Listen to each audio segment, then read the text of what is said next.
Palestine! Free, free Palestine! Land! Back! Land! Back! We looked for the children in SOS Children Village in Syria called Save Our Smile Village or orphanages. Because there were many similar stories, which was found that the children were kept in orphanages, isolated from outside world, but we couldn't reach any of them. Hello, my name is Stanley Heller. Welcome to The Struggle. Another week has gone by, and President Biden continues his silence about the murder of American citizen Shireen Abu Akleh. It's been 22 days since scores of members of Congress asked for a U.S. investigation, but Biden hasn't said a word back to them. But she is not forgotten.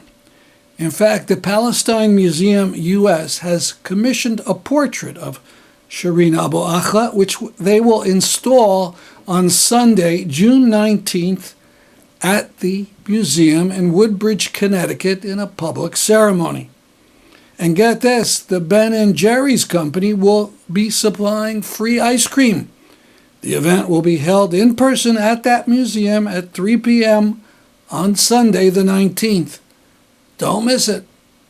Another Palestinian journalist has been murdered. Ghufran Harun Warasneh was shot by IDF soldiers on June 1st while being questioned at an Israeli checkpoint in Area B near Hebron at the entrance of the Arab refugee camp. She was on her way to start as a radio presenter at Dream, a local news agency. She was shot at the checkpoint by a soldier and allegedly left to bleed for 20 minutes before the Palestinian Red Crescent ambulance was allowed in. Sarit Mikaeli tweets about Israeli soldiers who are armed with M16s and who stopped this 3-year-old Palestinian boy and made him take off his shirt because his shirt had a picture of an M16. Now the final section of the march and rally in New Haven on Nakba Day for Palestine.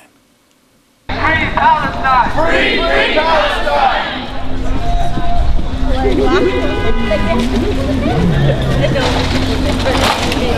How do you spell justice? BDS! How do you spell justice? BDS! How do you spell justice? BDS!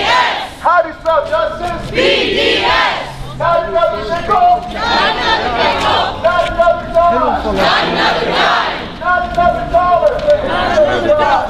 Free, free Palestine! Free, free Palestine! Free, free Palestine! Free, free Palestine! Free, free Palestine! Free, free Palestine! Land! Back! Land! Back! Land! Back! You guys are excellent, beautiful people. So we have a few more speakers. Can we have Megan, Ellen, and Debbie from Mending Minyan, an anti-Zionist Jewish congregation.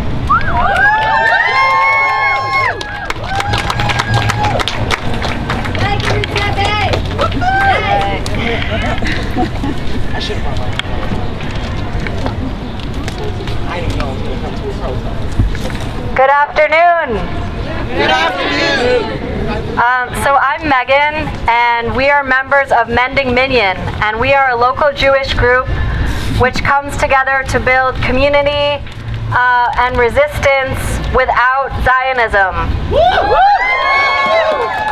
without ethno-nationalism, without colonialism, and in solidarity with our Palestinian sisters and brothers and siblings. Because we believe that all of humanity are the chosen people. And none of us are free until all of us are free. From New Haven to Buffalo to Palestine, We want to take a moment to remember the lives lost to white supremacy,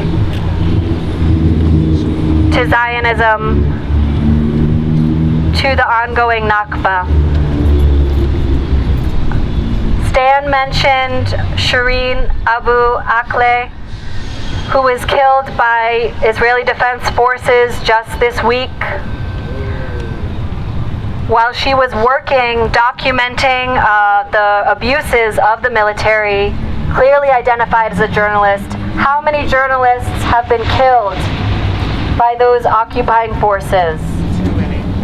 Not one more.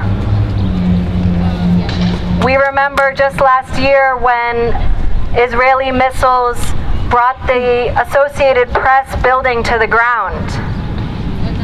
Even after the Associated Press called the military multiple times and said, "We are journalists in this building," and the military gave them a few hours to leave the building and hit it with 3 missiles and toppled that building to the ground. There are many efforts to silence us, to silence the voices of the people who are telling the story of the Nakba. There are efforts to criminalize people who boycott, divest, and sanction.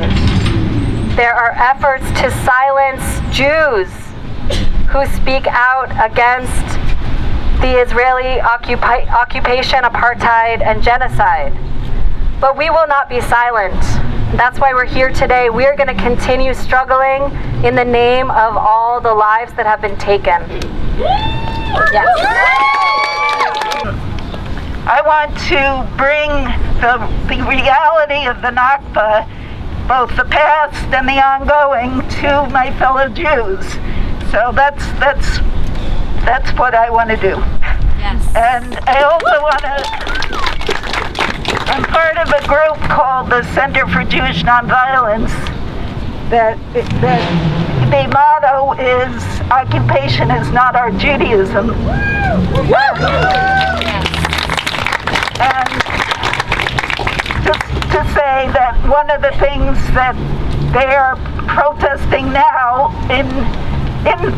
both in Palestine, in the South Hebron Hills, as well as here, is the order of the Israeli Supreme Court to legalize, to say it's okay to expel 8 Palestinian villages in Masafer Yatta in the South Hebron Hills. So let's have a moment of silence for their courage.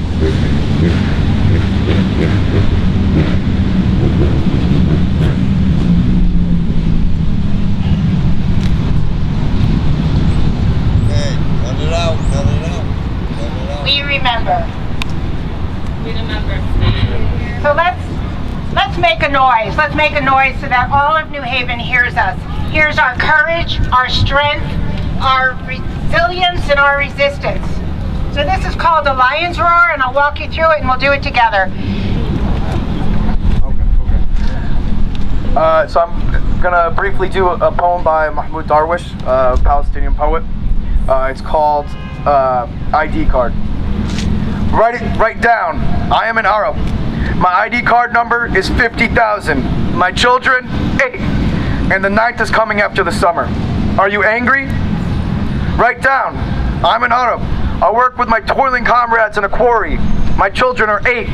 And out of the rocks, I draw their bread, clothing, and writing paper. I do not beg for charity at your door, nor do I grovel at your doorstep tiles. Does that anger you?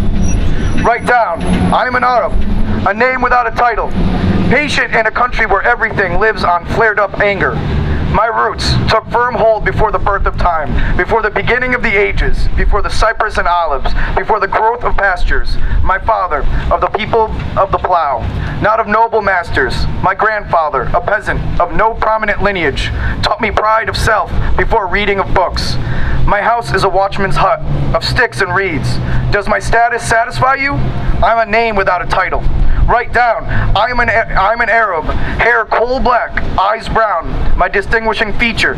On my head, a kufiyya topped with the iqal, and my palms rough as stone, scratch anyone who touches them. My address, an unarmed village, forgotten, whose streets are nameless, and all its men are in the field and quarry.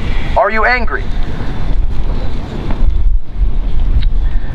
Write down, I am an Arab, robbed of my ancestors' vineyards, of the land cultivated by me and all my children. Nothing is left for us and my grandchildren, except these rocks. Will your government take them too, as reported? Therefore, right at the top of page 1, I do not hate people, I do not assault anyone, but if I get hungry, I'll eat the flesh of my usurper. Beware, beware of my hunger and of my anger.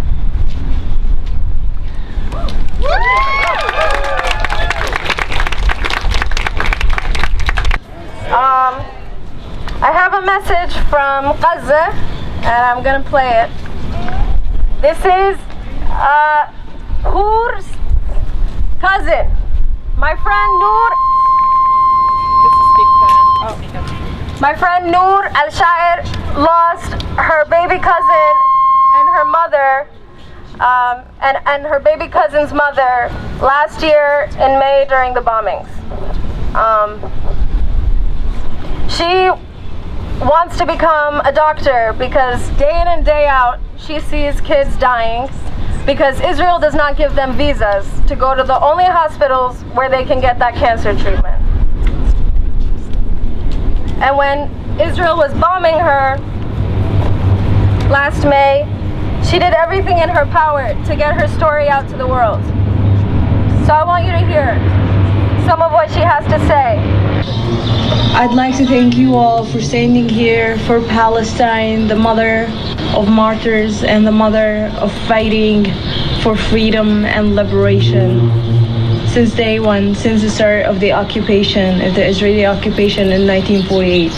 So thank you so much for being here.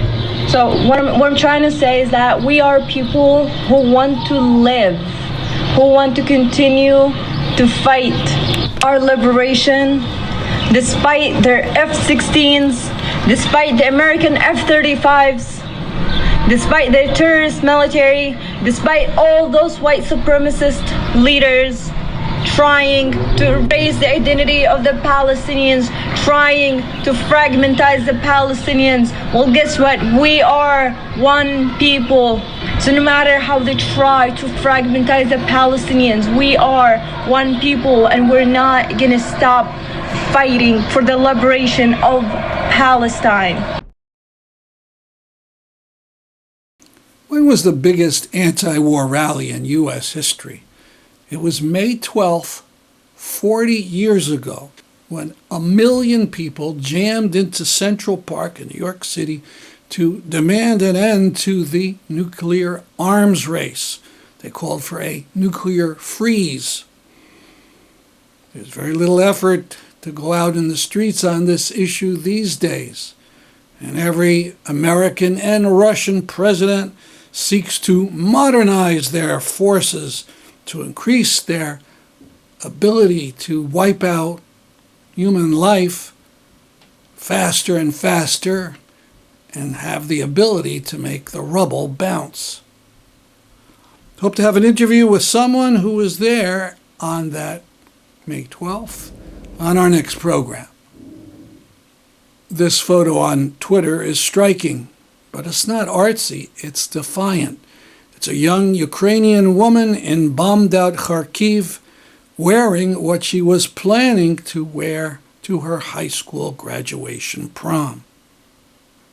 And here's a picture of brave Russian bombers destroying 35,000 tons of what must be Nazi-infected sunflower meal on June 6th.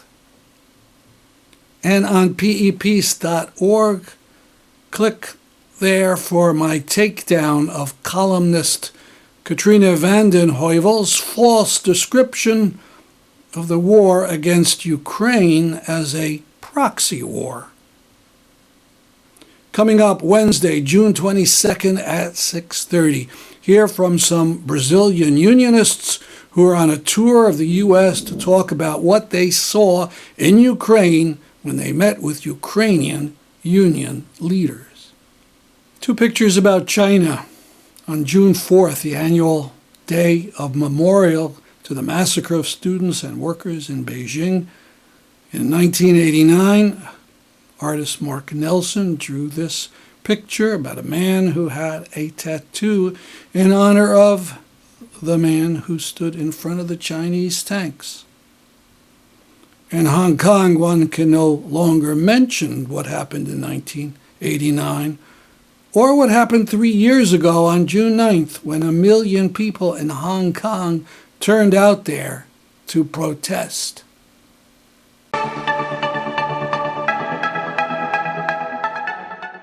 To keep us aware of the arrests of Dr. Kalamaz and Rania Alabbasi and her family in Syria, a call has been made to change your profile each month on the 11th to a picture of the Alabbasi family and on the 15th to a picture of Dr. Kalamaz.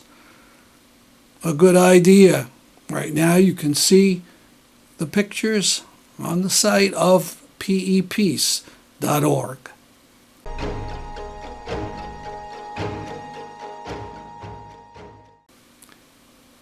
We now present the second part of the talk by Dr. Naila Alabbasi about the arrest of her sister's family by the Syrian regime. In the first part, she had ended up by talking about each of the 6 children and their individual personalities. She noted that she had delivered 2 of the Alabbasi children. Her remarks were delivered at a forum sponsored by Promoting Enduring Peace. What we have done. First, we documented Rania and her family's arrest to Al-Karama group on enforced and involuntary disappearances related to United Nations and human rights. We created a page in Facebook named The Arrest of Chess Champion Dr. Rania Alabbasi and Her Children. We were desperate for any information of them, so whoever we have told about a potential middleman, we was asking them, such as policeman, lawyer, businessman, or even lawmaker. They demanded steep fees to dig up information about Rania's family, reduce their sentence, and obtain their release. The scammers pocket the money, stop answering phone calls later. We end up paying a huge amount of money to intermediators close to the Syrian government and bribing officers, no avail. This is called black market, created by the policy of silence of the government on the fate of the detainees. On the other hand, Rania and her children's name were included, as we have told many times, in negotiations conducted between the Free Army and the regime for the prisoners' exchange. However, the regime refused to and excluded their names from the exchange for unknown reason. That's why we're really afraid about their fate. We're afraid that one of them had been killed, or as human rights declared that children have not been spared the horror and torture in detention. So we need to act quickly to save and release the ones who still struggle to survive during this long time of detention. Then later we turned to human rights organizations and international bodies. In 2015, I participated with Amnesty International group, who launched a big campaign to reveal Rania's and her family's fate. Amnesty urged Syrian authority to release the 6 children unconditionally, release Rania and Abdurrahman Yassin unless they are charged promptly with an internationally recognized offense and tried in accordance with international fair trial standards, reveal the fate of and whereabouts of the whole family, and grant them access to their family and a lawyer, ensure that they are protected from any torture and ill treatment, and receive any medical attention they may require. But up till now, no response. In 2018, in the meeting of the Syrian government representatives of the Syrian government and some armed opposition groups in the Kazakh capital Astana, the last asked Assad regime through the international mediator Steven de Mistura to give any information about the whole family, but the regime denied and did not respond. What's more, we looked for the children in SOS Children Village in Syria called Save Our Smile Village or orphanages, because there were many similar stories, which was found that the children were kept in orphanages, isolated from outside world, but we couldn't reach any of them. Also, Amnesty International Group Boston launched one page called Free Rania Alabbasi on Facebook in 2021. Recently, the US Embassy Syria asked for immediate release of Rania with 6 children, but still no response. We change even our Facebook profile every 13th of new month to remind of Rania. This is recently we are doing. My whole family was affected by the arrest. It was a shock to all of us, especially to my parents. We could not sleep at night. Every night I heard my mother, who is an old lady, crying and praying to God for Rania and her children release. Especially she was the one who took care of the kids while Rania was at her work. My mother is sick since that sad day of Rania's arrest. She never left the house, always depressed and sad. We missed them. We miss them a lot. Even we wish that we can see them at least in our dreams when we go to bed. My thoughts do not leave me. Is Rania alive? What about the kids? Are they hungry, sick, crying? Very bad feeling, full of angeriness, and despair. Today, more than 9 years passed in which the regime stole their childhood and life. They grow up in its jail, infamous for torture. I cannot imagine locking them up during these crucial years, which is a transitional time period from child to adolescent to woman, while facing violence, displacement, lack of access to essential services, hunger, starvation, torture, or may face sexual assault or harassment. Depriving from learning and education, physically and emotionally traumatized. What about Layan, the youngest child? She was too young to understand what had happened. She grown up in jail. The period is the time to understand the right and wrong, faith and truth, love and care. It's the time to build their personalities, their self-esteem, their own decision, to be independent, to communicate with others, to choose their friends. I am worried also about their physical health as well, such as vision loss, lease, and scabies are very common in these dirty, crowded cells of prison. Many had acute diarrhea or serious disease, no medicine, no vaccine, no shower, no hygiene, no clean clothes. You have never seen or heard such horror crimes against humanity by Syrian security. What I asked you, all of us know the principle of human rights and the right of child, which is mentioned in Article 37 of the Convention of Rights of Child states, no child should be subjected to torture or other cruel, inhuman or degrading treatment or punishment, and no child shall be deprived of his or her liberty unlawfully or arbitrarily. Any child shall have the right to maintain contact with his or her family throughout correspondence and visits. Syria ratified the Convention on Human of Child in 1993 and the Human Rights Convention as well. We as Rania's family believe in international law system. An enforced disappearance is a crime with international law. I believe that the United States government has a lot of pressure tools through which they can know the fate of Rania's family.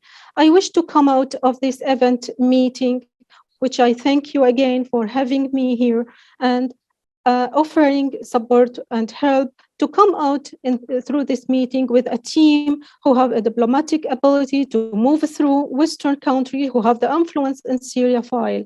And we are, as Rania's family, ready to move with a team of diplomats and counselors and lawyers at any time. We really need more collective efforts to achieve or to make a real progress in this case of my sister.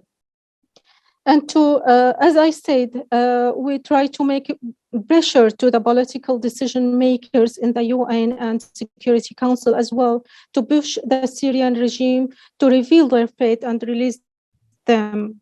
We hope we will end up with their release to try to find a glimmer of light in the dark chapter of their painful memories.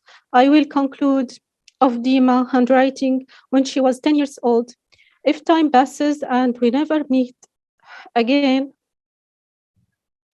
this is my handwriting, remember me. We said we never forget you.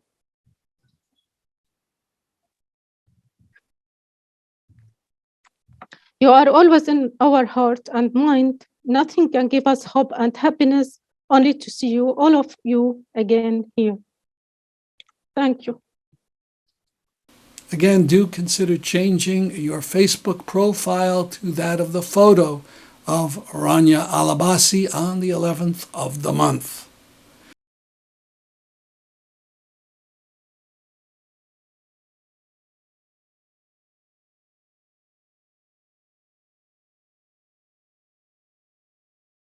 I'll be speaking to Barbara V., who has just returned from a trip to Ukraine as part of an interfaith emergency delegation. Barbara is a professor at American University and works at establishing nonviolent programs as a response to war. She'll be speaking to us from Washington, D.C. Our first visit was Babin Yar, which is the Holocaust Memorial in Kyiv, Ukraine, where 33,000 Jews and others were systematically mowed down, gunned down, and dumped into a ravine by the Nazis. That's our program for today. See you next time. I'm Stanley Heller for The Struggle.